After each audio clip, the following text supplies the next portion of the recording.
ஆமாம். 2 கொரிந்தியர் 2ஆம் அதிகாரம்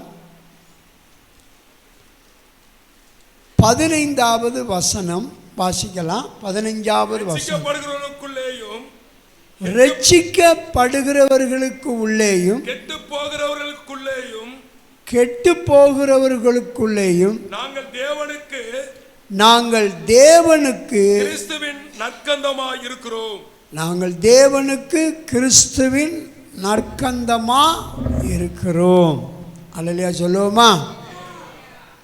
ஆண்டவருடைய பிள்ளைகளை, அப்போஸ்தலனாகிய பவுல் கொரிந்தியர் சபைக்கு 2வது ஒரு நிருபத்தை எழுதுகிறார். கெட்டு போகிறவர்களுக்குள்ளேயும் ரட்சிக்கப்படுகிறவர்களுக்குள்ளேயும் நாங்கள் தேவனுக்கு கிறிஸ்துவின் நற்கந்தமாக என்ன செய்கிறோம்? இருக்கிறோம். நற்கந்தம் அப்படின்னு சொன்னால் வாசனை திரவியம்.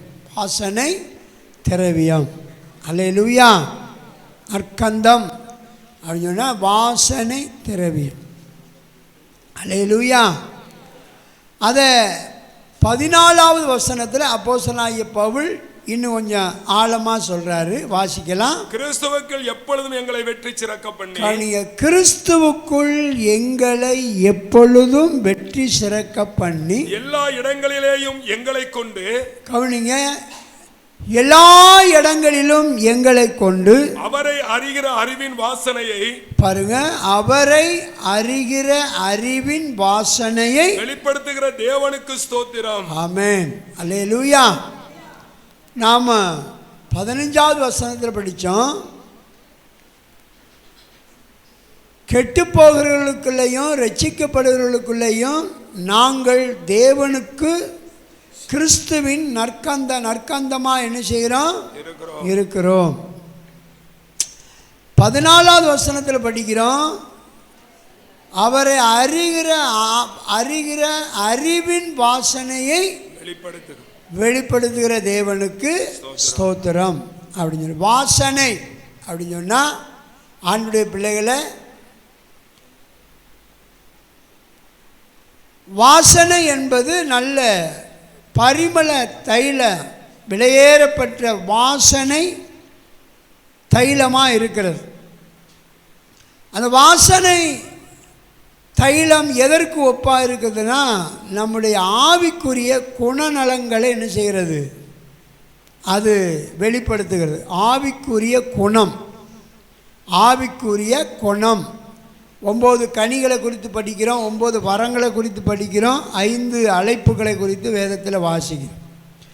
தேவ பிள்ளைகளே, நம்முடைய ஆண்டவர் நம்மிடத்தில் ஆவிக்குரிய வாசனை, ஆவிக்குரிய நற்கந்தம், அதை தேவ பிள்ளைகளிடத்தில் கர்த்தர் என்ன செய்கிறார்னா எதிர்பார்க்கிறார். அதை குறித்தான் ஒரு 10 பாயிண்ட் உங்களுக்கு சுருக்கமாக தியானித்துட்டு நாம் இன்றைக்கி திருவிருந்து ஆராதனைகளை நம்ம கடந்து செல்லலாம். முதலாவது சந்தன மர வாசனை. சந்தன மர வாசனை. என்னாகமம் 24 6வது வசனம். என்னாகமம் 24 6வது வசனம். அவைகள் பரவி போகிற ஆறுகளைப் போலவும். தேவ ஜனங்களை குறித்து, இஸ்ரவேல் மக்களை குறித்து ஒரு தீர்க்கதரிசனம் சொல்லுகிறான். அவைகள் பரவி போகிற ஆறுகளைப் போலவும், நதியோரத்தில் உள்ள தோட்டங்களைப் போலவும், நதியோரத்தில் உள்ள தோட்டங்களைப் போலவும், கர்த்தர் நாட்டின சந்தன மரங்களைப் போலவும், கர்த்தர் நாட்டின சந்தன மரங்களைப் போலவும். அல்லேலூயா சொல்லுவோமா? அல்லேலூயா. ஆண்டவருடைய பிள்ளைகளை, தேவ ஜனத்தை ஆண்டவர் எப்படி அழைக்கிறார், எப்படி தெரிந்து கொள்ளுகிறார், எப்படிப்பட்ட மேன்மையான அந்த நாமங்களை அவர்களுக்கு சொல்லுகிறத நம்ம பார்க்குறோம். அவர்கள் பரவி போகிற ஆறுகளைப் போலவும், நதி ஓரங்களில் நட்டப்பட்ட விருட்சங்களைப் போலவும், சந்தன மரம் தேவ ஜனங்களை எதற்கு ஒப்பிட்டு ஆண்டவர் சொல்கிறாரு? சந்தன மரத்துக்கு ஒப்பிட்டு சொல்கிறார். தேவ பிள்ளைகளை, சந்தன மரம் சொல்கிறது அதாவது எல்லா மரங்களிலும் விலை அதிகமான விலை மதிப்புள்ள ஒரு மரம் சந்தன மரம். அதனுடைய இலையிலிருந்து வேரில் இருந்து மரம் அடித்தண்டு வர எல்லாமே எப்படி இருக்கும்? எங்கே உரசி பார்த்தாலும் சந்தன மரத்தில் என்ன வரும்? வாசனை, இனிமையான வாசனை, குளிர்ச்சியான வாசனை என்ன செய்யும்? வரும். இனிமையான வாசனை, குளிர்ச்சியான வாசனை, விலையேறப்பட்ட வாசனை. அந்த சந்தன மரத்தில் இருந்து எடுக்கிற எண்ணெய், விலையேறப்பட்ட எண்ணெய், விலை உயர்ந்த எண்ணெய், சந்தன மரத்திலிருந்து எடுக்கிற எண்ணெய். அதனுடைய மரம் வேறு எல்லாமே வாசனை உள்ளது. நல்லா கவனிங்க. விசுவாசிகளை ஒரு சந்தன மரத்திற்கு ஒப்பாக கர்த்தர் வர்ணிக்கிறதை நம்ம பார்க்குறோம். அல்லேலூயா. பிழையாம் தீர்க்கதரிசி தேவ ஜனங்களை வர்ணிக்கும் போது 19 காரிய பொருள்களை சொல்லி வர்ணிக்கிறத நம்ம அந்த எண்ணாகமத்தில் வாசிக்கலாம். அதில் ஒரு வர்ணனை தான் சந்தன மரம். அல்லேலூயா. தேவ பிள்ளைகள், ரட்சிக்கப்பட்ட பிள்ளைகள் நம்முடைய ஆவிக்குரிய வாழ்க்கையில் ஆவிக்குரிய சந்தன வாசனை, சந்தன மரத்தின் வாசனை நமக்குள்ள என்ன செய்யணும்? அதாவது பரிமளிக்கணும். நமக்குள்ளிருந்து அந்த வாசனை, அன்பின் வாசனை, பண்பின் வாசனை, பாசத்தின் வாசனை, ஆவிக்குரிய வாசனை என்ன செய்யணும்? பரிசுத்த வாசனை வெளிப்படணும். அல்லேலூயா. நம்மளோடு பழகிறவங்க, பேசுகிறவங்க, நம்மளை பார்க்குறவங்க, நம்ம உறவினர்கள், அவ்விசுவாசிகள் உங்களுக்குள்ளே இருக்கிற, நமக்குள்ளே இருக்கிற அந்த ஆவிக்குரிய வாசனையை தான் பார்ப்பாங்க. அதான் பவுல் சொல்கிறாரு, நாங்கள் கெட்டு போகிறவர்களுக்குள்ளேயும் ரட்சிக்கப்படுகிறவர்களுக்குள்ளேயும் நாங்கள் தேவனுக்கும் முன்பாக கிறிஸ்துவின் நற்கந்தமாக என்ன செய்கிறோம்? இருக்கிறோம். நாங்கள் கிறிஸ்துவை அறிகிற அறிவின் வாசனை வெளிப்படுத்துகிறவர்களாக இருக்கிறோம். நம்ம ஆண்டுடைய பிள்ளைகள், நீங்கள் கவனிங்க. வாசனை, ஆவிக்குரிய வாசனை சந்தன மரத்துக்கு ஒப்பாக தேவன் தம்முடைய ஜனங்களை வர்ணிக்கிறதை நம்ம பார்க்குறோம். அல்லேலூயா சொல்லுவோமா? ரெண்டாவதாக பரிமள தைலம். பரிமள தைலம். உன்னத பாட்டு 1ஆம் அதிகாரம் 3வது வசனம். உன்னத பாட்டு 1ஆம் அதிகாரம் 3வது வசனம். உமது பரிமள தைலங்கள் இன்பமான வாசனை உள்ளவைகள். நீங்க சாலமோன் ராஜா எழுதும் போது சொல்றாரு, உமது பரிமள தைலங்கள் இன்பமான வாசனை உள்ளவைகள். உமது நாமம் ஊற்றுன்ற பரிமள தைலமாயிருக்கிறது. ஆமென். ஆகையால் கன்னியர்கள் உம்மை நேசிக்கிறார்கள். கவனிங்க. உமது நாமம் ஊற்றுண்ட பரிமள தைலமா இருக்கிறது. யாருங்க? நல்லா கவனிக்கணும். ஆண்டுடைய பிள்ளைகளை, இயேசுவின் நாமம் ஊற்றுண்ட பரிமள தைலம், அதிக விலை மதிப்புள்ள, அதிக நல்ல நீண்ட நேரம் நின்று வாசனை கொடுக்கக்கூடிய பரிமள தைலம். இயேசுவின் நாமத்தை குறித்து வாசிக்கும் போது, உமது நாமம் ஊற்றுண்ட பரிமள தைலமாக இருக்கிறது. ஆண்டுடைய பிள்ளைகளே, பரிமள தைலம் என்று சொன்னால் திவ்ய சுபாவத்திற்கு அடையாளமாக இருக்கிறது. திவ்ய சுபாவத்துக்கு. திவ்ய சுபாவம், நான் இங்கே பாருங்க, புனித சுபாவம், புனிதர்கள் அப்படின்னு சொல்கிறாங்கல்ல, புனித சுபாவம்னா புனித சுபாவம், அதாவது தேவனுடைய அந்த சுபாவத்திற்கு, அந்த குணநலனுக்கு ஒப்பானது தான் திவ்ய சுபாவம்.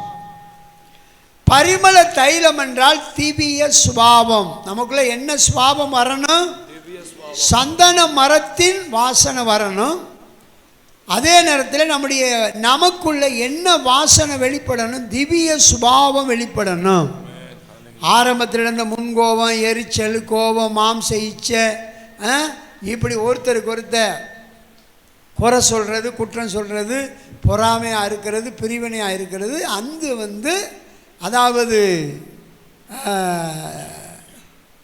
கெட்ட வாசனைக்கு அடையாளமாக இருக்கு. நம்மிடத்தில் ஆண்டவர் எதிர்பார்க்குன்னா திவ்ய சுபாவத்தை எதிர்பார்க்கிறார். தேவ பிள்ளைகளை, ரட்சிக்கப்பட்ட பிள்ளைகள், சபைக்கு வந்த பிள்ளைகள், ஆண்டவரை ஏற்றுக்கொண்ட பிள்ளைகளுக்குள்ள பரிமள தைல வாசனை என்ன செய்யணும்? வர வேண்டும். உமது நாமம் ஊற்றுண்ட பரிமள தைலம். அதனால தான் மத்தேயு 5ஆம் அதிகாரம் 44வது வசனத்தில் ஆண்டவராக இயேசு கிறிஸ்து சீசருக்கு மலை பிரசங்கத்தில் சொல்லும்போது சொல்கிறாரு, உங்கள் சத்துருக்களை சிநேகியுங்கள், சத்துருக்களை ஆசீர்வதியுங்கள், சத்துருக்களுக்காக ஜெபம் பண்ணுங்க, உங்களுக்கு தீமை செய்கிறவர்களுக்கு நீங்கள் என்ன செய்யுங்க? நன்மை செய்யுங்கள் அப்படின்னு சொன்னார். 2வது பாயிண்ட் பார்த்தோம், பரிமள தைலமாகிய திவ்ய சுபாவம். திவ்ய சுபாவம் சொல்லுங்க, வாயத்திறந்து. திவ்ய சாபம் இல்லை, சுபாவம் வெளிப்பட வேண்டும். அல்லையா சொல்லுவோமா? ஏதோ நாம் உலகத்தாரை போல் வந்தம் போனோம் இல்லை, நம்ம மறுரூபம் அடைய வேண்டும். ஏன்னா நம்முடைய ஆண்டவருடைய வருகைக்கு சபை என்ன செய்யப்படணும்? ஒவ்வொரு விசுவாசிகளும் ஆயத்தப்பட வேண்டும். சொல்லுங்க அல்லேலூயா. 3வதாக சங்கீதம் 133 2வது வசனத்தில் ஐக்கியத்தை குறித்து வாசிக்கிறோம். அந்த ஐக்கியத்தை குறித்து வாசிக்கும் போது அது ஆரோனுடைய சிரசின் மேல் ஊற்றப்பட்டு, கவனிங்க, 1வது வசனம் சொல்லுகிறது, இதோ சகோதரர்கள் ஒருமித்து வாசம் பண்ணுவது எத்தனை நன்மையும் எத்தனை இன்பமுமானது. எத்தனை இன்பமுமானது. அது ஆரோனுடைய சிரசின் மேல் ஊற்றப்பட்டு, அது ஆரோனுடைய சிரசின் மேல் ஊற்றப்பட்டு அவனுடைய தாடியிலே வடிகிறதும், அவன் தாடியிலே வடிகிறதும், அவனுடைய அங்கிகளின் மேல் இறங்குகிறதுமான நல்ல தைலத்திற்கு ஒப்பா இருக்கிறது. அல்லேலூயா சொல்லுவோமா? வாயத்தரன் சொல்லுங்க அல்லேலூயா. இங்க பாருங்க, ஆண்டுடைய பிள்ளைகளே, சகோதரர்கள் சகோதரிகள்னு வச்சுங்களேன், சகோதரர்கள் சகோதரிகள் ஒருமித்து வாசம் பண்ணுவது எத்தனை நன்மையும் எத்தனை இன்பமாக இருக்கிறது. அது இயேசுவின் சிரசின் மேல் ஊற்றப்பட்டு அவர் தாடிகளிலே வடிகிறதும் அவர் அங்கிகளிலே இறங்குறதுமான நல்ல தைலத்திற்கு, பரிமள தைலத்திற்கு ஒப்பாக இருக்கிறது. அப்போ இங்கே பாருங்க தேவ பிள்ளைகள். அதனால தான் பவுல் சொல்கிறாரு, எபிரேயர் நிருபத்தில் வாசிக்கிறோம், சபை கூடி வருதலை சிலர் விட்டு விடுகிறது போல நாமும் விட்டு விடாமல் என்ன செய்யணும்? சபை கூடி வருதலை சிலர் விட்டு விடுகிறது போல நாமும் விட்டு விடாமல் சபை ஆராதனை ஒழுங்குமுறைகளை என்ன செய்யணும்? கடைப்பிடிக்கணும். சொல்லுங்க அல்லேலூயா. அப்போ சகோதரர்கள் ஒருமனப்பட்டு ஐக்கியமாக இருக்கும்போது நாம் அந்த ஐக்கியத்தினுடைய அந்த உறவு எப்படி மாறுகிறதுனா பரிமள தைலமாக மாறுகிறது, வாசனை தைலமாக மாறுகிறது.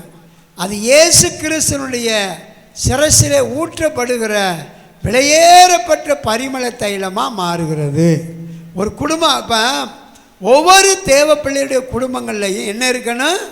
ஐக்கியம் இருக்கணும். சொல்லுங்கள் அல்லேலூயா. ஐக்கியம், கணவன் மனைவிக்குள்ள ஐக்கியம், பிள்ளைகளுக்குள்ள ஐக்கியம். ஐக்கியத்தை ஒருமனப்பாட்டை காத்துக்கிட்டா அந்த குடும்பத்தில் இங்கே பாருங்க ஒரு குட்டி பரலோகம் மாதிரி இருக்கும். அல்லேலூயா. அப்போ ஒருமனப்பாடு எங்கே இருக்குதோ அங்கே நறுமணம் இருக்கும். அங்கே என்ன இருக்கும்? நறுமணம் இருக்கும். அதைத்தான் அங்கே நம்ம 133ஆம் சங்கீதத்தில் படிக்கிறோம், இதோ சகோதரர்கள் ஒருமித்து வாசம் பண்ணுவது எத்தனை நன்மையும் எத்தனை இன்பமுமானது. ஆமென். அது ஆரோனுடைய சிரசிலே ஊற்றப்பட்ட அவனுடைய தாடியிலே வடிகிறதும் அவனுடைய அங்கிகளின் மேல் இறங்குகிறதுமான நல்ல தைலத்திற்கு ஒப்பா இருக்கிறது. அல்லேலூயா சொல்லுங்க. ஆண்டவர் சொல்றாரு, அங்கே ஜீவனையும் சமாதானத்தையும் நான் என்ன செய்வேன்? கட்டளை. கை தட்டுமா எல்லாரும்? சொல்லுங்க அல்லேலூயா. ஒரு குடும்பத்துக்குள்ள நல்ல ஐக்கியம், சமாதானம், பரிசுத்தம் இருக்கணும்னா ஜெபம் ரொம்ப முக்கியம். குடும்ப ஜெபம், தனி ஜெபம், வேத வாசிப்பு, ஆராதனை ஒழுங்குமுறை ரொம்ப முக்கியம். ஜெபக்குறைவு வந்தாலே என்ன வந்துடும்? எரிச்சல், என்ன கோபங்கள் என்ன செஞ்சிடும்? வந்துடும். ஜெபக்குறைவு வந்தாலே எரிச்சல், கோபம் எல்லாம் வந்துடும், பிரிவினை எல்லாம் வந்துடும். அப்போ ஜெப வாழ்க்கையை காத்துக்கிறணும். ஜெப வாழ்க்கையை காத்துக்கொள்ள வேண்டும். அனுதினம் ஆண்டவர் சமூகத்தில் ஜெபிக்கிற ஜெப நேரத்தை காத்துக்கிட்டீங்கன்னா உங்களுக்கு ஆண்டவர் உங்கள் வாழ்க்கையில் ஏமாற்றத்திலிருந்து உங்களை பாதுகாப்பார். அடுத்தது நித்திய சமாதானத்தினால குடும்பத்தை ஆளுகை செய்வார். அல்லேலூயா சொல்லுவோமா? முதலாவது நம்ம பார்த்தோம், நம்முடைய வாசனை எப்படி இருக்கணும்? சந்தன மர வாசனை போல எங்கிட்டு திரும்பினாலும் எந்த பக்கம் உரசினாலும் அந்த பரலோக சந்தன வாசனை என்ன செய்யணும்? வெளிப்படணும். ஏன்னா நம்முடைய ஆண்டவர் நம்மளை சந்தன மரமாக பார்க்குறார், மேன்மையான விருட்சமாக நம்மளை பார்க்குறாரு. சொல்லுங்க அல்லேலூயா. அடுத்தது நம்மளிடத்தில் பரிமள தைலமாகிய திவ்ய சுபாவத்தை நம்மள்ட்ட எதிர்பார்க்கிறார். அல்லேலூயா. மூன்றாவதாக சகோதர சகோதரிகளுடைய ஐக்கியத்தை கர்த்தர் என்ன செய்கிறாரு? ஆவிக்குரிய ஐக்கியத்தை எதிர்பார்க்கிறார். அல்லேலூயா. ஆமென்.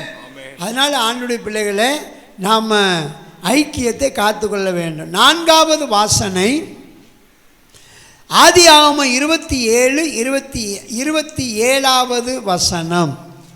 ஆதியாகமம் 27 வசனம். அவன் கிட்ட போய் அவனை முத்தம் செய்தான். இங்க பாருங்க, யாக்கோப்பு கிட்ட போய் தன் தகப்பனாகிய ஈசாக்கை முத்தம் செய்தான். அப்பொழுது அவனுடைய வஸ்திரங்களின் வாசனையை மோந்து பாருங்க, ஈசாக்கு இப்ப யாக்கோப்பின் வஸ்திரத்தின் வாசனை என்ன செய்யறாரு? முகர்ந்து இதோ என் குமாரனுடைய வாசனை கர்த்தர் ஆசீர்வதித்த வயல்வெளியின் வாசனையை போல் இருக்கிறது. கரங்களை தட்டுவோமா? எல்லாரும் கைகளை தட்டுவோமா? நல்லா கவனி. அல்லேலூயா. இப்ப ஈசாக்கு யாக்கோப்பை முகர்ந்து பார்க்கிறார். முகர்ந்து பார்த்தா யாக்கோப்பின் வஸ்திரத்திலிருந்து யாருடைய வாசனை வருது? சகோதரன் கர்த்தர் ஆசீர்வதித்த வயல்வெளியின் வாசனை வருகிறது. அல்லேலூயா சொல்லுவோம். என் குமாரனுடைய வாசனை என்ன செய்கிறது? பாருங்க, ஏசாவை பழைய ஏற்பாட்டில் ஏசா, புதிய ஏற்பாட்டில் நம்முடைய ஆண்டவராகிய இயேசு. இயேசுக்கு இங்கே பாருங்க, பழைய ஏற்பாட்டில் ஏசாவின் ரோமமுள்ள ஆட்டுத்தோல் வஸ்திரத்தை யாக்கோப்பு என்ன செஞ்சிருந்தார்? தரித்து தகப்பனுடைய ஆசீர்வாதத்தை பெற்றுக்கொள்ள என்ன செஞ்சார்? மாறு வேஷத்தில் போன மாதிரி சகோதரனுடைய வஸ்திரத்தை தரித்து கொண்டு போனார். அப்போ தகப்பன் முகர்ந்து பார்த்துட்டு என்ன சொல்றாரு? இது என் குமாரனுடைய வாசனை, வஸ்திரத்தின் வாசனை அப்படின்னு சொல்றார். அங்கே பாருங்க, நம்மளை பிதாவாகிய தேவன் நம்மளை ஆசீர்வதிக்கணும்னா நம்ம மேலே என்ன வாசனை வரணும்? ஆண்டவர் ஆட்டுக்குட்டியானவருடைய வாசனை வரணும். ஆட்டுக்குட்டியானவராகி இயேசு கிறிஸ்துவனுடைய ரட்சிப்பின் வாசனை வரணும். என்ன வாசனை வரணும்? ரட்சிப்பின் வாசனை. ரட்சிப்பின் வஸ்திரம் எப்போதும் என்ன செய்யணும்? தரித்து கொள்ளணும். ஏசாயா 61:10 எழுதப்பட்டிருக்கு, கர்த்தருக்குள் நான் பூரிப்பாய் மகிழ்கிறேன், கர்த்தருக்குள் என் ஆத்துமா என்ன செய்கிறது? கலிகூர்ந்திருக்கிறது. வாசிக்கலாம். மணவாளன் ஆபரணங்களினால் தன்னை ஆபரணங்களினால்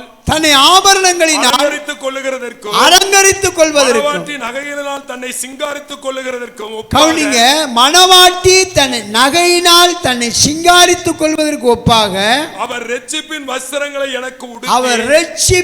வஸ்திரங்களை எனக்கு உடுத்தி நீதியின் சால்வையை எனக்கு தரித்தார். ஆமென். அல்லேலூயா சொல்லுவோமா? தேவ பிள்ளைகளே, நாம என்ன வஸ்திரம் உடுத்திருக்கணும்? ரட்சிப்பின் வஸ்திரம். ஆண்டவர் பிதாவாகிய தேவன் முகர்ந்து பார்ப்பார நம்மளை. ரட்சிப்பின் வஸ்திரம் இயேசுவின் இரத்தத்தால் மீட்கப்பட்ட ரட்சிப்பின் வாசனை வரணும். ரட்சிப்பின் வஸ்திரத்தை கரப்படுத்தினா சாத்தான் நமக்கு தீங்கு செய்ய வருவான். யோசுவா என்ற பிரதான ஆசாரிய ரட்சிப்பின் வஸ்திரத்தை கரப்படுத்தி வச்சிருந்தான். அதனால சாத்தான் அவனுக்கு விரோதமாக தீங்கு செய்ய வலது பக்கம் நின்றான்னு வாசிக்கிறோம். அல்லேலூயா சொல்லுவோமா? ஹalleluya. அப்போ ஆண்டுடைய பிள்ளைகளை ரட்சிப்பின் வஸ்திரத்தை காத்துக்கிற வார்த்தையினால, நடையினால, சொல்லுங்க அல்லேலூயா, பேச்சினால, ஆமாம், குணத்தினால என்னத்தை காத்துக்கிறனா? ரட்சிப்பின் வஸ்திரத்தை காத்துக்கிறணும். ரட்சிப்பின் வஸ்திரம் ஜெபம், ஆராதனை, வேத வாசிப்பு, பரிசுத்தம். ரட்சிப்பின் வஸ்திரத்தை நீங்கள் கடலுக்கு போகும்போது ஒருவேளை அழுக்கு வஸ்திரம் உடுத்திட்டு போகலாம், உலக பிரகாரமான மேலாடை, புறம்பான ஆடை. அல்லேலூயா.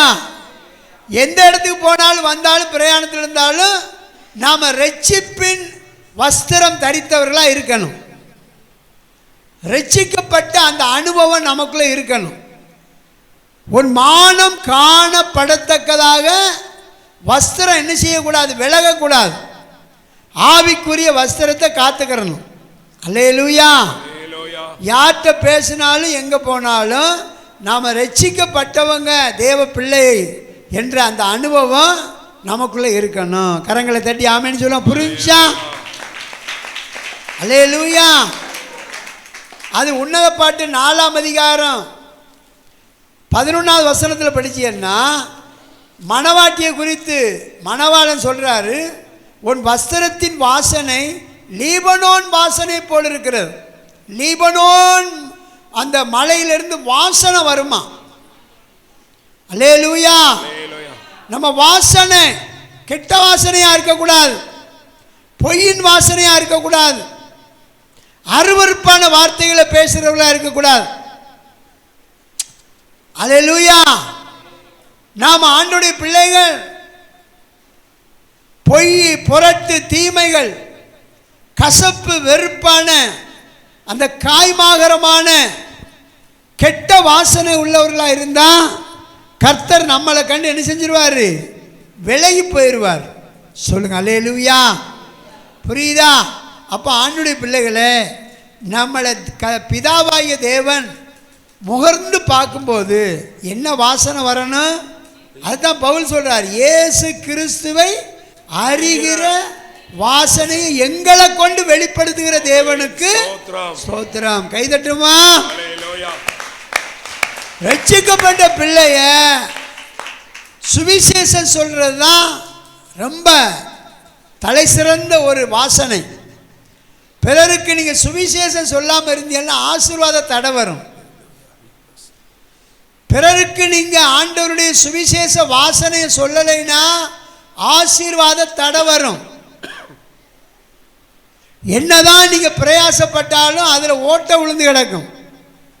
ரட்சிப்பின் சுவிசேஷத்தை யாருக்காட்டு நீங்கள் சொல்லிட்டீங்கன்னா உங்களுடைய ஆவிக்குரிய வாழ்க்கையில் கர்த்தருடைய பாதுகாப்பு இருக்கும். ஆமென். அல்லேலூயா. ஆண்டவருடைய பிள்ளைகள் நம்ம ஆண்டவருக்கு உதவாக்கரையா இருக்கக்கூடாது, உபயோகமான பாத்திரமா இருக்கணும், பிரயோஜனமான பாத்திரமா இருக்கணும், எந்த நற்கிரியை செய்ய ஆயத்தமுள்ள பாத்திரமா இருக்கணும். கர்த்தர் நம்மளை ஒரு மகிமையான வாசனை உள்ள ஒரு பாத்திரமா கர்த்தர் எதிர்பார்க்கிறார். அல்லேலூயா சொல்லுங்க. ஆமென். புரியுதா? வாசனை சுவிசேஷத்தை நம்ம வாசனையா சொன்னோம்னா அதன் நிமித்தம் கர்த்தர் உங்களை உங்கள் சந்ததிகளையும் மேன்மையாக ஆசீர்வதிப்பார். சொல்லுங்க அல்லேலூயா. ஐந்தாவதாக சுகந்த வாசனை. ஐந்தாவதாக சுகந்த வாசனை. ஆதியாகமம் 8ஆம் அதிகாரம் 21வது வசனம். சுகந்த வாசனையை கர்த்தர் முகர்ந்தார். சுகந்த வாசனையை கர்த்தர் முகர்ந்தார். அப்பொழுது கர்த்தர் இனி நான் மனுஷ நிமித்தம் பூமியை சபிப்பதில்லை. என்ன சொல்றாரு? என்ன முகர்ந்தார் இருக்கு? சுகந்த வாசனையை. தம்பி எல்லாரும் கவனிங்க, தங்கச்சி கவனிங்க. ஆமா, அல்லேலூயா. கர்த்தர் சுகந்த வாசனையை முகர்ந்தார். புரியுதா? முகர்ந்துட்டு என்ன சொல்றாரு? இனி பூமியை நான் என்ன செய்ய மாட்டேன், மனுஷ நிமித்தம் பூமியை, மனுஷர் நிமித்தம் பூமியை என்ன செய்ய மாட்டேன், சபிக்க மாட்டேன், சபிக்க மாட்டேன். ஆமென். கரங்களை தட்டுவான். ஹல்லேலூயா. பைபிளை முழங்காலில் வச்சு முழங்கையை வச்சு அமுக்கக்கூடாது, கையில் வச்சு பைபிளை பார்க்கணும், எழுதணும். எழுதுனா தான் நீங்கள் சீசர்கள், இல்லைன்னா நீங்கள் சீசர்கள் ஆராதனைக்கு வர்ற மாதிரி நடிக்கக்கூடாது. அல்லேலூயா. சில பேரை நான் கவனிக்கிறேன், ஆராதனைக்கு அம்மா அப்பா பேசுவாங்கன்னு சொல்லி என்ன செய்கிறாங்க, 7 மணிக்கு வர்றாங்க, 6:30 மணிக்கு வர்றாங்க. அதெல்லாம் உங்களுக்கு ஒழுக்க கேடு. ரொம்ப கவனமாக இருங்க, கர்த்தருக்கு பயந்து நடங்க, கர்த்தர் உங்களை ஆசீர்வதிப்பார். அல்லேலூயா சொல்லுவோமா? ஆண்டுடைய பிள்ளைகளை, சுகந்த வாசனையை கர்த்தர் முகர்ந்தார். அதை முகர்ந்துட்டு சொல்றாரு, இனி மனுஷர் நிமித்தம் பூமியை நான் சபிப்பதில்லை. அதெல்லாம் அப்போ இது என்ன சுகந்த வாசனை அப்படின்னு சொன்னால், இங்கே பாருங்க, ஜலப்பிரளயத்தில் நோவா முதலான 8 பேரும் பேழையில் வச்சு அதாவது கப்பலில் வச்சு பாதுகாக்கப்பட்டாங்க. பாதுகாக்கப்பட்டு ஜலப்பிரளயம் முடிந்து 150 நாளைக்கு மேலே அந்த பேழைக்கிலே அவங்க கப்பலுக்குள்ளே இருக்கிறாங்க. ஜலப்பிரளயம் முடிஞ்சு தண்ணீர் வற்றி அவங்க நோவா முதலான குடும்பங்கள், அந்த பேழையில் இருந்த பறவைகள், மிருகங்கள், ஜீவராசிகள் எல்லாம் பேழையிலிருந்து வெளியே வந்தது. ஆண்டுடைய பிள்ளைகளை, நோவா பலிபீடம் கட்டி சுத்தமான மிருகங்களிலும் பறவைகளிலும் சிலவற்றை தெரிந்து கொண்டு கர்த்தருக்கு பலி செலுத்தினான் இருக்கு. முதல் தரமான சுத்தமான பறவைகளிலும் மிருகங்களையும் எடுத்து கர்த்தருக்கு பலிபீடம் கட்டி முதல்ல கர்த்தருக்கு பலிபீடம் கட்டி என்ன செஞ்சான், பலி செலுத்தி கர்த்தருக்கு ஆராதனை செஞ்சான். அந்த பலியை கர்த்தர் சுகந்த வாசனையாக முகர்ந்தார். புரியுதா? இப்போ ஆண்டவருக்கென்று காணிக்க கொடுத்தாலும் சரி, தசபமாக கொடுத்தாலும் சரி, அதில் வாசனை பொருந்தியதாக இருக்கணும். வாசனை பொருந்தியதாக இருக்கணும். 2 கொரிந்தியர் 9ஆம் அதிகாரம், விசனமாகவும் அல்ல கட்டாயமாகவும் அல்ல, அவனவன் தன் மனதில் நியமித்தபடி என்ன செய்யணும், உற்சாகமாக கொடுக்க கடவன். பிலிப்பியர் 4ஆம் அதிகாரம் 18வது வசனத்தை வாசிக்கலாம். பிலிப்பியர் 4ஆம் அதிகாரம் 18வது வசனம். எல்லாம் எனக்கு கிடைத்தது, எல்லாம் எனக்கு கிடைத்தது, பரிபூரணமும் உண்டாயிருக்கிறது. பவுல் சொல்றார் அந்த பிலிப்பி சபையை பார்த்து, எல்லாம் எனக்கு கிடைத்தது, பரிபூரணமும் உண்டாயிற்று. உங்களால் அனுப்பப்பட்டவைகளை சுகந்த வாசனையும், உங்களால் அனுப்பப்பட்ட காணிக்கையை சுகந்த வாசனையும் தேவனுக்கு பிரியமான சுகந்த பலியுமாக எப்பாப்ரோ தீத்துவின் கையில் வரப்பட்டு கொண்டபடியால் அல்லேலூயா நான் திருப்தி அடைந்திருக்கிறேன். ஆமென். அங்கே ஒரு சபையார் என்ன செய்றாங்க, இன்னொரு சபைக்கு காணிக்க சேகரித்து இன்னொரு ஊழியத்துக்கு கொடுக்குறாங்க. கொடுக்கும்போது அதை அப்போஸ்தலனாகிய பவுல் தேவ மனுஷன் வாங்கி சொல்கிறாரு, உங்களிடத்திலிருந்து வந்த அந்த காணிக்கையை நான் சுகந்த வாசனையை என்ன செஞ்சேன், ஏற்றுக்கொண்டேன். அல்லேலூயா சொல்லுவோமா? அப்போ ஆண்டவர் நம்முடைய காணிக்க, தசமபாக பலி, உற்சாக பலி ஆண்டவருக்கு கொடுக்கறது எப்படி இருக்கணும், சுகந்த வாசனையா இருக்கு. வாயில வார்த்தை வரமாட்டுக்கு பாருங்க, என்ன வாசனையா இருக்கணும், சுகந்த வாசனையா. சத்தமா சொல்லுங்க பாப்போம், என்ன வாசனையா இருக்கணும், சுகந்த வாசனை.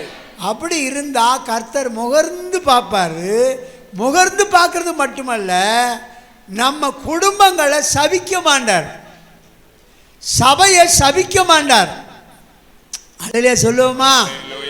ஊழியத்தை கொடுக்கறதாலும் சரி, ஏழைகளுக்கு, எளியவர்களுக்கு, திக்கற்ற பிள்ளைகளுக்கு, யாருக்கு உதவி செய்யறதாலும் சரி, நறுமணமா வாசனை பொருந்தியதாக இருக்கணும். வாங்கிறதுல மட்டும் நோக்கமாக இருக்கக்கூடாது, கொடுக்கறதுல நோக்கமாக இருக்கணும். அவங்க தருவாங்களா இவங்க தருவாங்களான்னு எங்கிட்டாட்டு வந்துடாதான்னு முழிக்கக்கூடாது. கர்த்தருக்கென்று வாசனையை கொடுக்க ஆரம்பிக்கணும். அல்லேலூயா சொல்லுவோமா? அதை முகர்ந்து பார்க்கறது மட்டுமல்ல, ஒரு உடன்படிக்கை பண்ணுவார்.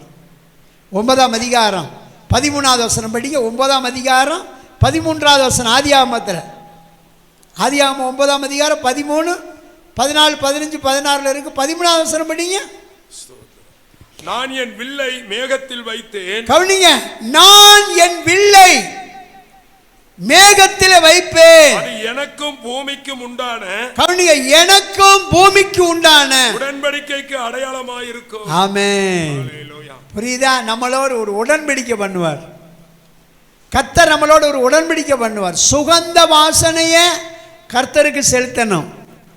கர்த்தருடைய ஊழியத்திற்கு, ஆண்டவருடைய ராஜ்யத்துக்கு நம்ம கொடுக்கும்போது, இங்கே பாருங்க, அப்படிப்பட்டவங்க இருக்கிறிய எல்லாரையும் நான் சொல்லலை, பொதுவாக வேத வசனத்தை அறிவிக்கிறோம்.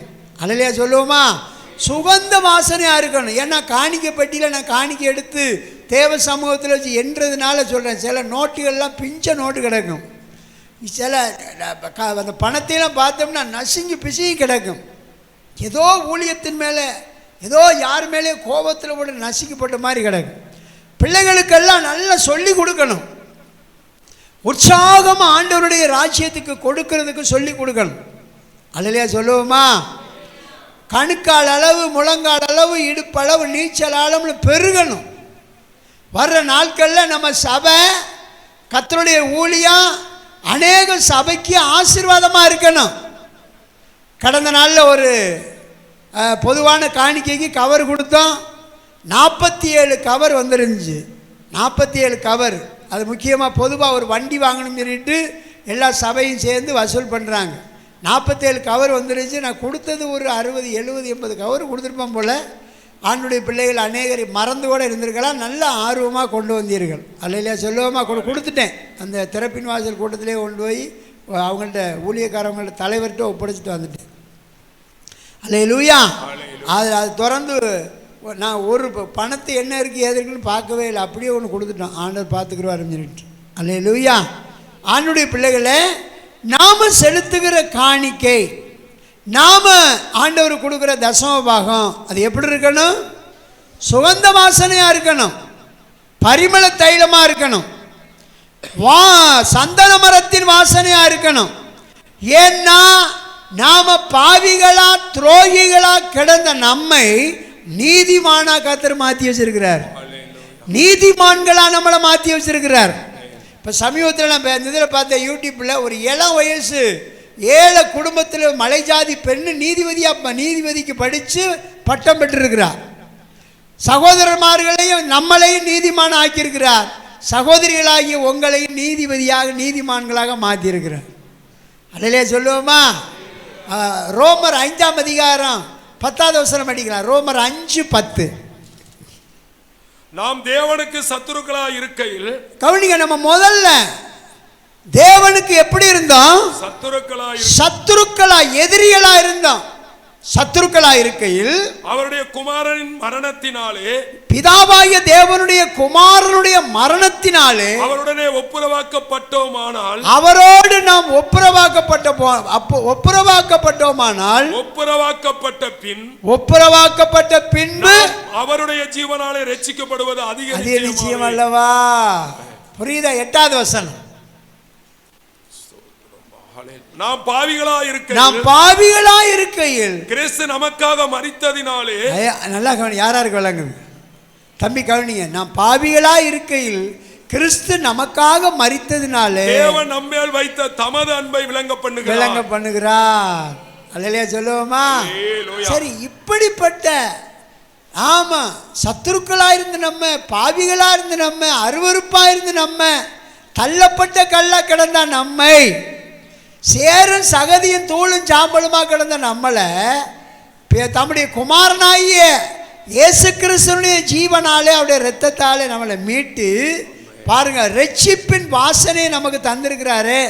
அவருக்கு கொடுக்கிற தசமபாகம் காணிக்கப்படி எப்படி இருக்கணும்? வாசனையா இருக்கணும். என்னைக்கோ கொடுத்த தசமபாகத்தை சொல்லிக்கிட்டு தெரியக்கூடாது. நம்ம பழைய ஆளுக்கு சொல்லுவாங்கள்ல, நாங்கள் அப்பமெல்லாம் தண்டு இழுத்தோம், தொலைவை இழுத்தோம், தாங்கம்பு குத்தணும், அப்படிலாம் சொல்லுவாங்க. அப்படி சொல்லக்கூடாது. அணுதினம் 3 வேளை நம்ம எப்படி சாப்பிட்றோமோ அதுபோல் கர்த்தருக்கு கொடுக்க தான் இறைக்கிற கிணறு தான் ஊறும், இறைக்காத கிணறு நாரும். அல்லேலூயா. ரட்சிக்கப்பட்ட விசுவாசிய கர்த்தருடைய ஊழியத்துக்கு 10ல் ஒரு பகுதியை கொடுத்துக்கிட்டே இருக்கணும். கர்த்தருடைய ஊழியத்திற்கு சுகந்த வாசனையை செலுத்திக்கிட்டே இருக்கணும். ஞானம் உள்ளவர்களாக நம்ம இருக்கணும். சொல்லுங்க அல்லேலூயா. அப்படி இருந்தீங்கன்னா உங்கள் ஆசீர்வாதத்துக்கு தான் கர்த்தர் உங்களை வாசனை உள்ள மேன்மையான சந்ததியாக தேவன் உயர்த்த வல்லவராக இருக்கிறார். அவருடைய வருகையில் ஆமே உங்களை முகர்ந்து பார்க்கும்போது ரட்சிப்பின் வாசனையை கண்டவுடனே மர்வமாக்கிடுவார். சொல்லுங்க அல்லேலூயா. ரட்சிப்பின் வாசனை நம்ம மேலே என்ன செய்ய வேண்டும்? ஆமே சுகந்த வாசனை. நாம் சுகந்த வாசனையாக கர்த்தருக்கு ஆமே கொடுக்க பழக வேண்டும். உற்சாகமான பலிகளை செலுத்த வேண்டும். 6வதாக ஏசாயா 11ஆம் அதிகாரம் 3வது வசனம். சுகந்த வாசனை கர்த்தருக்கு பயப்படுகிற சுகந்த வாசனை. கர்த்தருக்கு பயப்படுதல், கவனிங்க, கர்த்தருக்கு பயப்படுதல் அவருக்கு உகந்த வாசனையாயிருக்கும். ஆமே. கர்த்தருக்கு பயப்படுறது என்ன வாசனை? அவருக்கு உகந்த வாசனை. அவருக்கு உகந்த யாருக்கு? பிதாவுக்கு, குமாரனாகி இயேசுவுக்கும் நம்ம பயப்படும் போது பிதாவாகிய தேவனுக்கு அது சுகந்த வாசனையாக இருக்குமா? அல்லேலூயா சொல்லுவோமா? கர்த்தருக்கு பயப்படுறது இங்கே பாருங்க. பேயும் பயப்படும், பேயும் பயப்படும். சாத்தானு நட்டுங்குவான். ஐயோ எங்களை கெடுக்கவா வந்திருந்து கத்துவான். மனம் திரும்ப மாட்டான். சாத்தான் மனம் திரும்ப மாட்டான், ஆனால் பயப்படுவான். யாருக்கு? கர்த்தருக்கு பயப்படுவான். மனம் திரும்ப மாட்டான், ஒழுக்கக்கேடா நடப்பான். கர்த்தருக்கு பயப்படுறதுன்னா நாம் இங்கே பாருங்க, நாம் செய்கிற தொழிலில் இருந்து, வியாபாரத்தில் இருந்து, வேலை ஸ்தலத்தில் இருந்து எல்லாம் எப்படி இருக்கணும்? கர்த்தருக்கு பயந்து செய்யணும். ஆண்டவருடைய சபையின் ஒழுங்கு முறைகளை என்ன செய்யணும்? மதிக்கணும். ஆராதனை 5 மணிக்கெல்லாம் ஆராதனைனா வேகமாக நம்ம அந்த ஆராதனையை கடைப்பிடிக்கணும். பகலில் 10 மணிக்கு ஆராதனை தொடங்குதுன்னா 9:45 உள்ளே வந்துடணும். காலையில் 3:30 மணி 4 மணிக்கெல்லாம் தேவ சமூகத்தில் முழங்கால முடக்கணும். ஆண்டவர் கர்த்தருடைய பிள்ளைகள் எங்கே நீங்கள் போய் வந்திருந்தாலும் கர்த்தருக்கு பயப்படுகிற பயம் சுகந்த வாசனையாக இருக்கணும். அல்லேலூயா. வந்தானுக்கு வந்தான், போனானுக்கு போனான்னு என்ன செய்யக்கூடாது? இருக்கக்கூடாது. சொல்லுங்க அல்லேலூயா. முதல்ல நாங்கள் ரட்சிக்கப்படுறதுக்கு முன்னாடி கடவுளுக்கு பயப்படுவோம். எல்லா பேரையும் சொல்லுவோம். புனிதர்கள், மாதாக்கள் எல்லா பேரையும் சொல்லுவோம். இயேசுவேன்னு சொல்லுவோம். ஆனால் பயம் இருக்கும், மனம் திரும்புதல் இருக்காது. வாயில் கெட்ட வார்த்தைகளும் பொய்யும் புரட்டும் பலவிதமான சண்டைகளும் துன்மார்க்கங்களும் இருக்கும். ஆனால் அது கர்த்தருக்கு பயப்படுகிற பயம் உண்மையான பயம் இல்லை, ஒழுக்கமான பயம் இல்லை, அது பிசாசினுடைய பயம். சொல்லுங்க அல்லேலூயா. இப்போ பழைய ஏற்பாட்டில் தேவ பிள்ளைகளே யோசேப்பை பார்க்குறோம். யோசேப்பு பாருங்க, போத்திபாருடைய வீட்டில் வேலை செய்கிறாரு. அந்த போத்திபாருடைய மனைவி போத்திபார் இல்லாத நேரத்தில் யோசேப்பின் மேலே கண் போட்டா. யோசேப்பை அடிக்கடி என்ன செஞ்சா? அலட்டிக்கிட்டே இருந்தா. என்னோடு தவறு செய்யவா, தவறு செய்யவா, தவறு செய்யவான்னு. யோசேப்பு சொன்னா, நான் கர்த்தருக்கு பயப்படுகிறேன், கர்த்தருக்கு பயப்படுகிறேன். இப்போ இந்த பெரிய காரியத்தை, பாவத்தை நான் எப்படி செய்வது? யோசேப்பு அவளுக்கு இடம் கொடுக்கவே இல்லை. ஒரு நாள் தனியாக யோசேப்பு வேலை செஞ்சு கொண்டிருக்கும் போது ஒருத்தரும் இல்லாத நேரத்தில் யோசேப்பின் வஸ்திரத்தை பற்றி பிடிச்சா. ஆனால் யோசேப்பு கர்த்தருக்கு பயப்படுகிறேன்னு சொல்லி வஸ்திரத்தை விட்டுட்டு அந்த இடத்த விட்டே என்ன செஞ்சிட்டானா? ஓடி போயிட்டான். செய்யாத தவறுக்காக அவன் குற்றம் சாட்டப்பட்டான், சிறையில் அடைக்கப்பட்டான். அதனுடைய அந்த பரிசுத்தத்துக்கு கிடைச்ச பரிசு என்ன தெரியுமா? எகிப்து நாட்டுக்கே அவன் பிரதம மந்திரியாக உயர்த்தப்பட்டான். அல்லேலூயா. பரிசுத்தத்துக்கு ஒரு பரிசு இருக்கு. சும்மா தாறுமாறா வாலிப பிள்ளை வாலிப தம்பிக தாறுமாறான ஓட்டம் ஓடிக்கிட்டு அங்கிட்டு கண்ணை காட்டுறது இங்கிட்டு பல்ல காட்டுறது செல்ல நோண்டிக்கிட்டு இருந்தீங்கன்னா உன் வாழ்நாள் கரபடும், உன் வாழ்நாள் மேன்மை தடைபடும். தம்பி, நீ பரிசுத்தத்தை தாய் தகப்பனுக்கு கர்த்தருக்கு பயப்படணும், சபையினுடைய ஒழுங்குமுறைக்கு பயப்படணும், தாய் தகப்பனுக்கு மதிப்பு கொடுக்கணும். ஆண்டுடைய பிள்ளைகளே, நீங்கள் ஒழுக்கமாக நடந்தா உங்கள் வாழ்க்கை சிறப்பாய் மாறும், சபையில் சாட்சி விளங்கும். சொல்லுங்க அல்லேலூயா. ஆண்டுடைய பிள்ளைகளே, ரொம்ப முக்கியமானது கர்த்தருக்கு பயப்படுகிற பயம். சொல்லுங்க அல்லேலூயா. அதைத்தான் 2ஆம் சங்கீதம் 11 படிக்கிறோம். நடுக்கத்தோடு கர்த்தரை என்ன செய்யுங்க? சேவியுங்க. கொஞ்ச காலத்தில் அவருடைய கோபம் என்ன செய்ய போகிறது? பற்றி எரிய போகிறது. வழியிலே நம்ம அழிஞ்சு போயிடாதபடிக்கு, கைவிட்டு போயிடாதபடிக்கு அவரை வழியிலே அவர் பாதத்தை என்ன செய்யுங்க? முத்தம் செய்யுங்கள் இருக்கு.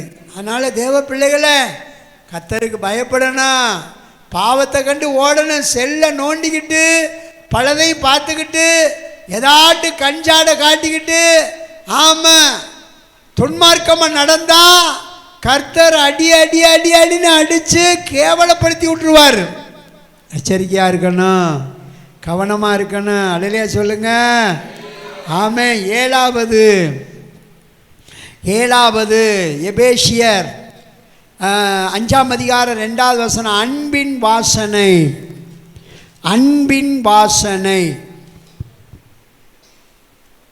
கிறிஸ்து நமக்காக தம்மை தேவனுக்கு சுகந்த வாசனையான கவனிங்க. கிறிஸ்து தேவ பிள்ளைகளே, இந்த திருவிருந்து இன்னைக்கு எதற்காக? கிறிஸ்து நமக்காக தேவனுக்கு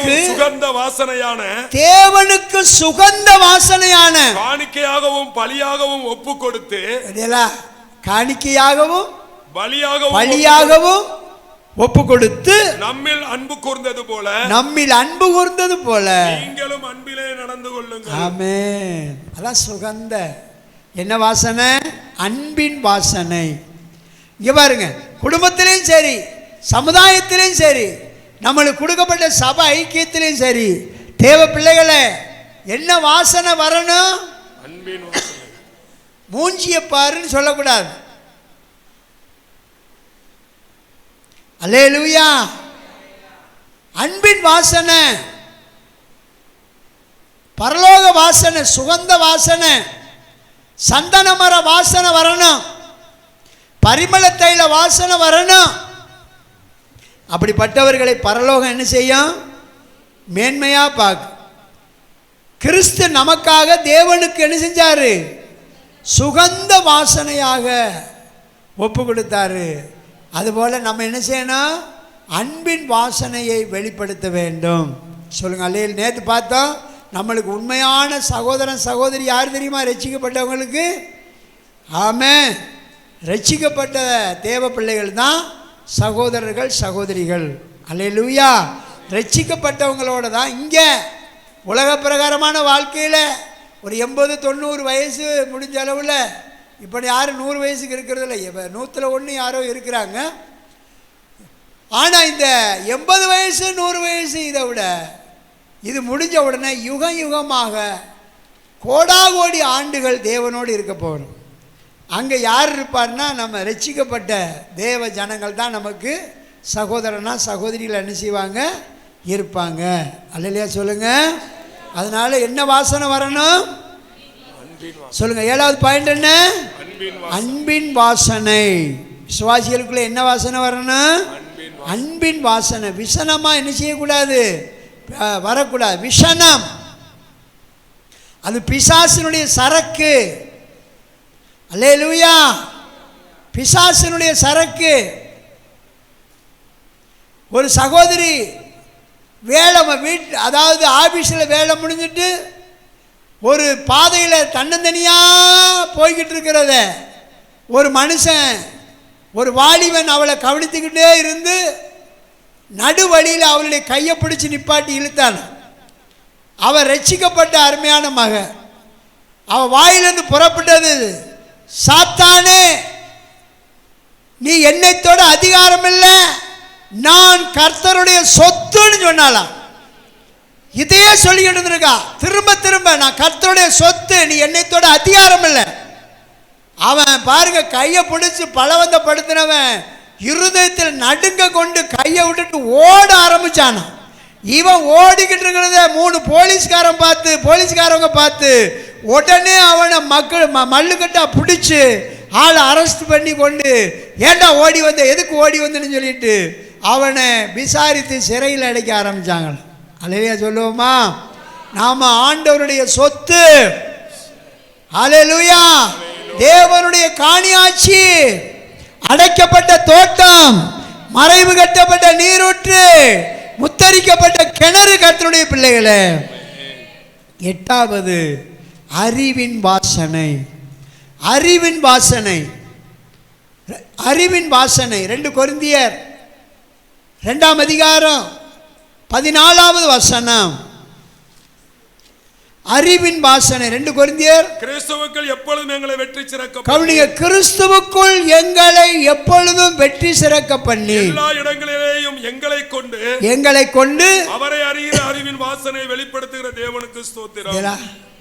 அறிவின் வாசனை உங்களை இங்க பார்க்கும்போது இயேசுவின் நாமம்ங்கிற வாசனைய இந்த உலகம் அறியணும், இந்த ஜனத்தார் அறியணும், வேஷம் போடக்கூடாது.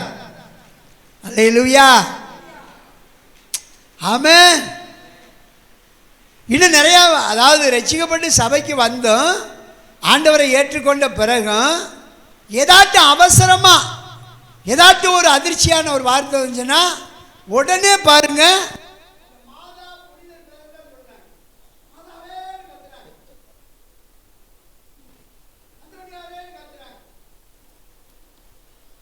அல்லேலூயா. எந்த வாசனை வரணும்? கிறிஸ்துவின் வாசனை வரணும். சொல்லுங்க அல்லேலூயா. கிறிஸ்துவின் வாசனை வரணும். எப்போதும் ஸ்தோத்திரம். அல்லேலூயா. ஆண்டவருடைய நாமத்தை என்ன செய்யணும்? மகிமைப்படுத்தணும். கைதட்டுமா எல்லாரும்? கிறிஸ்துவின் வாசனை. சொல்லுங்க அல்லேலூயா. புரியுதா? இப்ப ஆண்டவருடைய பிள்ளைகளே, அப்போஸ்தலர் நடவடிக்கை 9ஆம் அதிகாரம் 5வது வசனத்தில் சவுல் வந்து தமஸ்கு பட்டணத்தில் உள்ள சபையை துன்புறத்துக்கு போறார். தேவனை ஆராதிக்கிற ஜனங்களை துன்புறுத்தி கட்டி அவர்களை எருசலேமுக்கு கொண்டு வந்து சிறையில் அடைக்கிறதுக்காக இங்கேருந்து குதிரையில் போறாருன்னு வைங்க. நடு வழியில் அங்கே ஆண்டவராய் இயேசு கிறிஸ்து பயங்கரமான மகிமையான ஒளி அவனுடைய கண்ணில் அடித்து கண்ணு குருடாகி கீழே விழுந்துருவான். அந்த சவுல் கேட்கிற வார்த்தை என்ன தெரியுமா? 5வது வசனம். அதற்கு சவுல், ஆண்டவரே நீர் யார் என்றான். நீர் யார் என்று அந்த கேள்வியை பாருங்க. அதற்கு கர்த்தர் நீ துன்பப்படுத்துகிற இயேசு நானே. ஆமென். உள்ளில் உதைக்கிறது உனக்கு கடினமாம் என்றார். பாருங்க 6வது வசனம் என்ன கேட்கிறான் இவன்? அவன் நடுங்கி திகைத்து ஒரே அடிதான் ஆண்டவர் அடிச்சார். அந்த நிமிடத்திலே மனம் திரும்பிட்டான். ஆண்டவரே நீ யார் என்று கேட்கிறான். நீர் துன்பப்படுத்துகிற இயேசு நானே. அல்லேலூயா. முள்ளிலே உதைக்கிறது உனக்கு கடினமாம். 6வது வசனத்தில் இவர் சொல்றாரு, ஆண்டவரே நான் என்ன செய்ய சித்தமாயிருக்கிறேன். பாருங்க எவ்வளவு இன்னைக்கு எத்தனை அல்லேலூயா, எவ்வளவு சத்தியம் கேட்டாலும் மனம் திரும்பாத கூட்டம் ஒரு கூட்டம் இருக்கு. ஒரே சந்திப்பில் மனம் திரும்பிட்டார் இந்த சவுல். அல்லேலூயா. ஆண்டவரே நீ யார் என்று கேட்கிறார். அவர் அறிகிற அறிவு. அந்த சந்திப்பு பாருங்க, பவுல் சொல்றாரு அகரிபா ராஜாவுக்கு முன்பாக அந்த பரம தரிசனத்துக்கு நான் கீழ்ப்படியாதவனா இல்லைன்னு சொல்றார். அல்லேலூயா. ஒரே நேரம் தான் சந்திச்சார். எத்தனையோ கனவு கண்டு மனம் திரும்பாமல் இருக்கிறாங்க, எத்தனையோ சொப்பனம் கண்டு தீர்க்க தரிசனம் கண்டு ஆயிரக்கணக்கான செய்தி கேட்டோம். அதே பழைய வாழ்க்கையிலே சில பிள்ளைகள் இருக்கிறாங்க. அப்படி நம்ம இருக்கக்கூடாது, மனம் திரும்பணும். சொல்லுங்க அல்லேலூயா.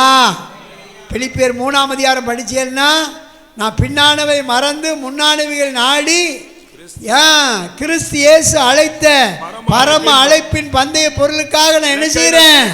லெக்கை நோக்கி தொடருகிறேன்.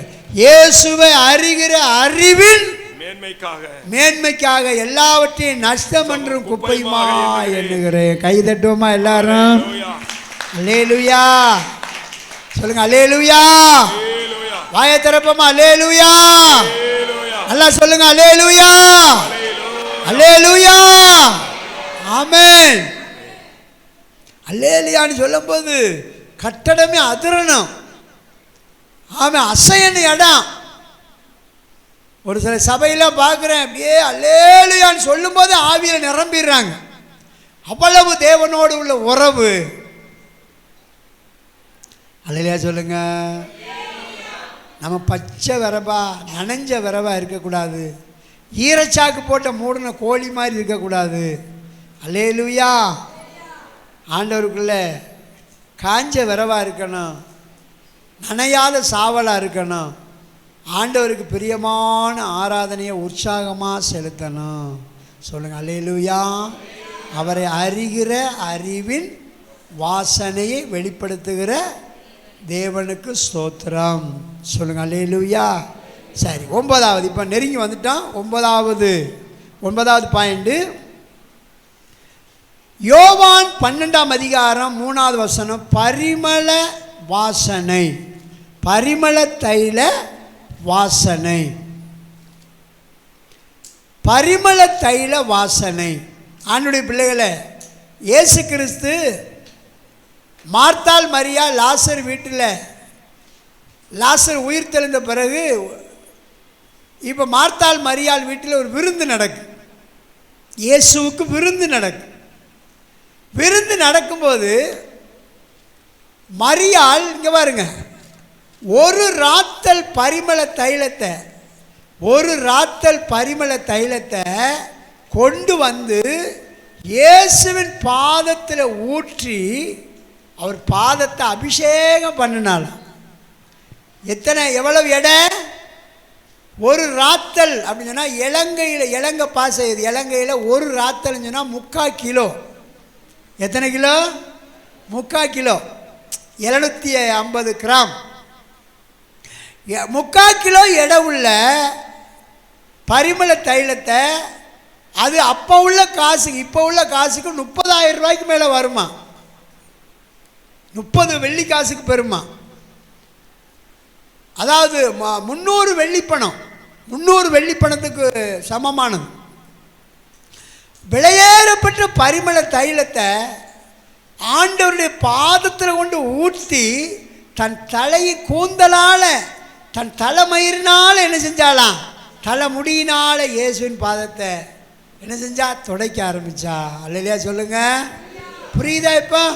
அப்போ நம்முடைய ஜெபம், மன்றாட்டு, ஆராதனைலாம் எப்படி இருக்கணும்?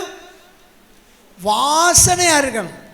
விலையேறப்பட்ட ஆராதனை செலுத்தணும், விலையேறப்பட்ட ஜெபம் பண்ணணும். சொல்லுங்க அல்லேலூயா. அப்போ ஆண்டவர் நம்முடைய அர்ப்பணிப்பை தான் பார்ப்பார். அங்கே இருக்கிற யூதா சொல்கிறான், என்ன இது வீண் செலவு, இது 300 பணத்துக்கு என்ன செஞ்சிடலாம், வித்துடலாமேன்னு சொல்கிறான். பாருங்கள், வித்து அவர் பாருங்க பெரிய ஒரு இறக்கமுள்ள ஒரு மாதிரி சொல்கிறார். ஏழை எளியவங்க மேலே கரிசனை உள்ளவங்க மாதிரி சொல்கிறார். இது ஏழை எளியவருக்கு என்ன செய்யலாம்? கொடுக்கலாம். ஆண்டவர் சொல்கிறாரு, அவளை தடை செய்யாத, இவ என்னுடைய அடக்க ஆராதனைக்காக என்ன செய்கிறா? இந்த தைலத்தை பூசுகிறா. இவ செய்த இந்த நற்கிரியை, இந்த சுவிசேஷம் எங்கெல்லாம் அறிவிக்கப்படுதோ அங்கெல்லாம் இவளை குறித்து சொல்லப்படும். சொல்லுங்க அல்லேலூயா சொல்லுவோமா? அப்போ பரிமளத்தை ஆண்டவருக்கு இங்கே பாருங்க, எதை செலுத்தினாலும் பரிமள வாசனையாக செலுத்தணும். ஏன் ஜெபம் பண்ணாலும் சரி, இங்கே பாருங்க, ஜெபத்தில் உட்கார்ந்து ஜெபம் பண்ணுக்கு முன்னாடி பல வார்த்தைகள், பல பேச்சுகள், பல தேவையில்லாத அவங்கள பாருங்க, இவங்கள பாருங்க, நடைய பாருங்க, உடைய பாருங்க, அவங்க வீட்டை பாருங்க, அவங்க நட்டை பாருங்க, பொட்டை பாருங்க, அவங்களுடைய நகையை பாருங்க, அவங்களுடைய சும்மா இருந்தவங்க பாருங்க, அத்தராத்தில் கொடை பிடிக்கிற மாதிரி பாருங்க, திடீர்னு இப்படி ஆயிட்டாங்க, கள்ள நோட்டு அடிச்சிருப்பாங்களோ, கடத்தல் பண்ணியிருப்பாங்க, தேவையில்லாத பேச்சு பேசிட்டு போய் ஜெபம் பண்ண போகும்போது சோத்திரம் ஐயா, சோத்திரம் சோத்திரம் சோத்திரம். எங்க தலைவாணி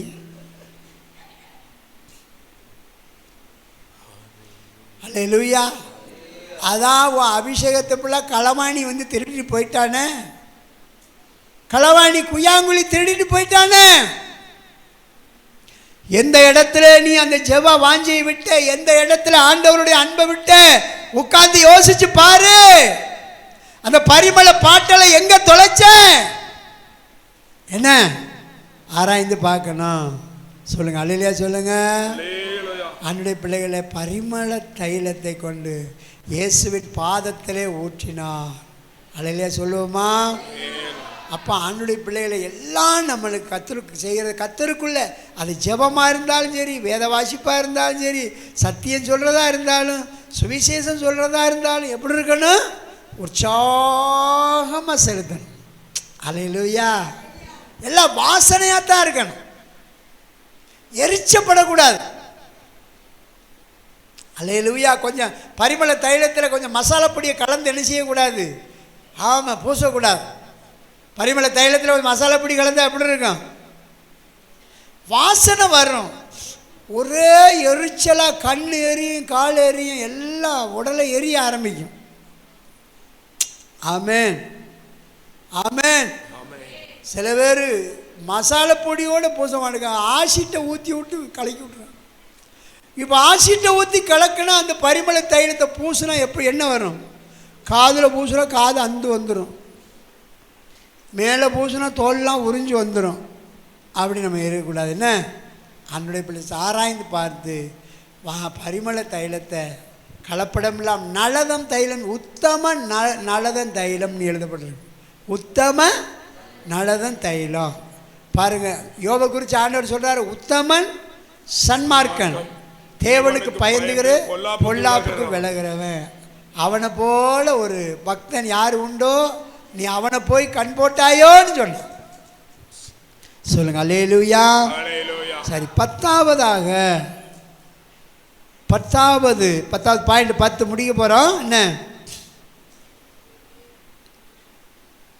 2 கொரிந்தியர் 2ஆம் அதிகாரம் 15வது வாசனம், வெற்றி வாசனை, வெற்றியின் வாசனை.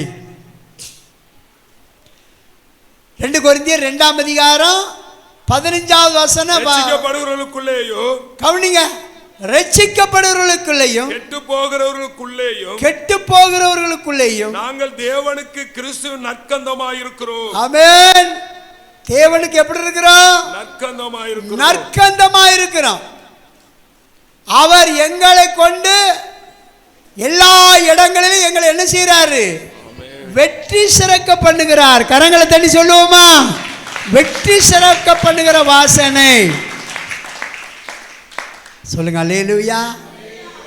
நம்மளுக்கு தோல்வி என்பதே இல்லை. சாத்தானுக்கு நம்மளை பார்த்தா தோல்வி அடைஞ்ச மாதிரி தெரியும். ஆனால் கர்த்தர் நமக்கு ரெட்டிப்பான வெற்றியை வைத்திருக்கிறார். சொல்லுங்க அல்லேலூயா. ஒருவேளை உங்களுக்கு தெரியல, உங்களை தோல்வி அடைய விடவே மாட்டார். ஏன்னா வசனம் அப்படி இருக்கு, தேவனால் பிறப்பதெல்லாம் உலகத்தை ஜெயிக்கும். நம்முடைய விசுவாசமே உலகத்தை ஜெயிக்கிற ஜெயம். பவுல் சொல்றாரு, நல்ல போராட்டத்தை போராடினேன், ஓட்டத்தை முடித்தேன், விசுவாசத்தை காத்துக்கொண்டேன், இது முதல் எனக்கு நீதியின் கிரீடம் வைக்கப்பட்டிருக்குது. அங்கே பாருங்க, ஒரு விளையாட்டு போட்டினாலும் எதுனாலும் அதில் ஜெயிக்கிறவங்களுக்கு தான் கிரீடம் இருக்கு. வெள்ளி கப்போ தங்க கப்போ கொடுப்பாங்க. அப்போ இன்றைக்கி ஆண்டவருடைய பிள்ளைகளை ஆவிக்குரிய வாழ்க்கையில் வெற்றி வாசனை வீசணும். ஒரு வருஷம் வந்துருச்சு, 2 வருஷம் வந்துருச்சு, நான் 10 வருஷம் சபைக்கு போனேன், அல்லேலூயா அப்படி சொல்லக்கூடாது. வாழ்நாள் முழுவதும் தலைமுறை தோறும் ஆண்டவருடைய வருகை மட்டும் உங்களுக்குள்ள இருக்கிற அந்த விசுவாச நதி உங்கள் சந்ததி மூலம் சந்ததியாக கரை புரண்டு ஓடும். சொல்லுங்க அல்லேலூயா. நம்ம நாட்டில் எத்தனையோ நதிகள் இருக்கு. தாமிரபரணி நதி இருக்கு, அடுத்தது காவேரி நதி இருக்குது, கிருஷ்ணா நதின்னு ஒரு நதி சொல்கிறானுங்க. இப்படி அநேக நதிகள் இருக்குது. நதி தொடங்குற ஒரு இடம் இருக்குது. ஆனால் அந்த நதி என்ன செய்யுது? கரை புரண்டு மேடு பள்ளம் குண்டு என்ன செய்யுது? குகைகளுக்கெல்லாம் பாய்ந்து கடலில் போய் விழுகிறது. அல்லையா சொல்லுவோமா? அதுபோல தான் நமக்குள்ள ஒரு நதி. நாம தான் ஏதேன் தோட்டம். முழங்கால் படிக்கிறேன் எல்லாரும். நாம தான் ஏதேன் தோட்டம். நம்முடைய சரீரம் தான் அடைக்கப்பட்ட தோட்டம். நம்முடைய ஆவி உள்ளான மனுஷன் தான் ஏதேன் அந்த தோட்டம். ஏதேனிலிருந்து ஒரு நதி புறப்பட்டு அது 4 ஆறுகளாய் பிரிந்தது. முதலாம் ஆற்றுக்கு பேரு பைசோன், 2ஆம் ஆற்றுக்கு பேரு ஆமென் கீகோன், 3ஆம் ஆற்றுக்கு பேரு இதக்கேல், 4ஆம் ஆற்றுக்கு பேரு ஐபராத்து நதி. பெரிய நதி உண்டாயிருச்சு. உங்களுக்குள்ள வைக்கப்பட்ட இந்த ஜீவ நதி அது மேடுகள் பள்ளங்கள் காடுகள் குன்றுகள் கிராமங்கள் பட்டணங்கள் எல்லா பகுதியிலையும் கரை புரண்டு ஓடணும். ஒரு நாள் நீங்கள் அதை அணை கட்டக்கூடாது. ஆமென். அணை கட்டக்கூடாது. எரேமியா சொல்றாரு, நான் அடக்கி வைத்து பார்த்தேன், உம்முடைய வார்த்தை சொல்லக்கூடாதுன்னு. அது உம்முடைய வார்த்தை என் எலும்புகளுக்குள்ளே அடைபட்டு எரிகிற அக்கினியை போல் இருந்தது. அவனுடைய வசனத்தின்படி கர்த்தருடைய 10 வாசனையை பார்த்தேன். இப்போ ஒவ்வொன்றா நீங்கள் அப்படியே கர்த்தருடைய பிள்ளைகள் சொல்லுங்கள். சந்தன வாசனை, பரிமள வாசனை, சகோதர ஐக்கியத்தின் வாசனை, வஸ்திரத்தின் வாசனை, லீபனோனின் வாசனை, சுகந்த வாசனை. அவனுடைய பிள்ளைகளே ஆமே, உகந்த வாசனை, அன்பின் வாசனை. அல்லேலூயா. அடுத்ததாக அறிவின் வாசனை. ஆமென். அடுத்ததாக பரிமள வாசனை. ஆமென். வெற்றியின் வாசனை.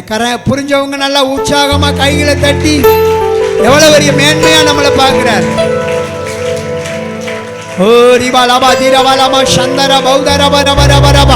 ஆண்டவரே, நீர் கொடுத்த சத்தியத்தை சபைக்கு கொடுத்தாச்சு. ஆண்டவரே, நம்முடைய பிள்ளைகள் மேலே ஓடுற தண்ணியில அப்பத்தை போடு, நீண்ட நாளைக்கு பின்னாடி அதன் பலனை காண்பா என்று சொன்ன வசனத்தின்படி உம்முடைய பிள்ளைகள் சந்தன விருட்சமா இருப்பார்களாக, பரிமள தைலமா இருப்பார்களாக, வெற்றி வாசனையா இருப்பார்களாக, சுகந்த வாசனையா இருப்பார்களாக. ஓ ஷரகதல மதிமா நகரபலபா ஓ ரமாதிக நமாரபலபரபரபலபா. ஒப்புக்கொடு மகனே, ஒப்புக்கொடு ஒப்புக்கொடு ஒப்புக்கொடு. அர்ப்பணிப்ப எல்லாரும். உகந்த காணிக்கையா ஒப்பு கொடுத்தேனையா, சுகந்த வாசனையா என்னை முகர்ந்து மகிழுமையா. உகந்த எல்லாரும் அர்ப்பணிப்போம். ஒப்பு கொடுத்தேனையா, சுகந்த வாசனையா என்னை தகப்பனே உம் பீடத்தில் தகன பலியானே. தகப்பனே உம் பீடத்தில்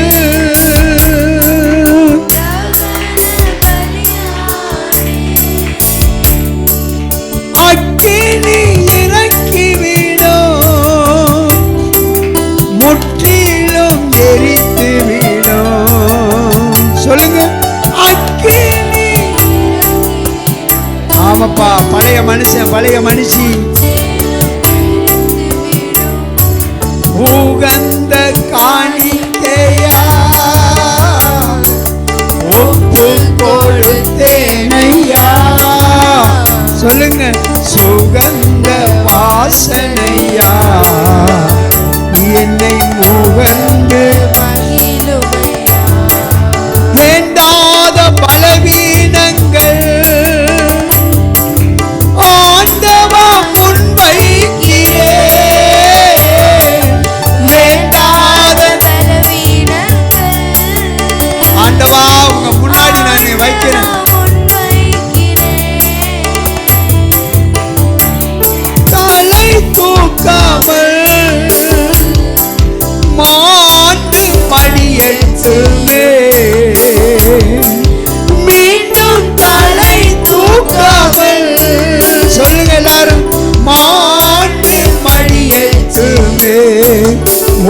வாசனையா என்னை முகர்ந்து மகிழுமையா.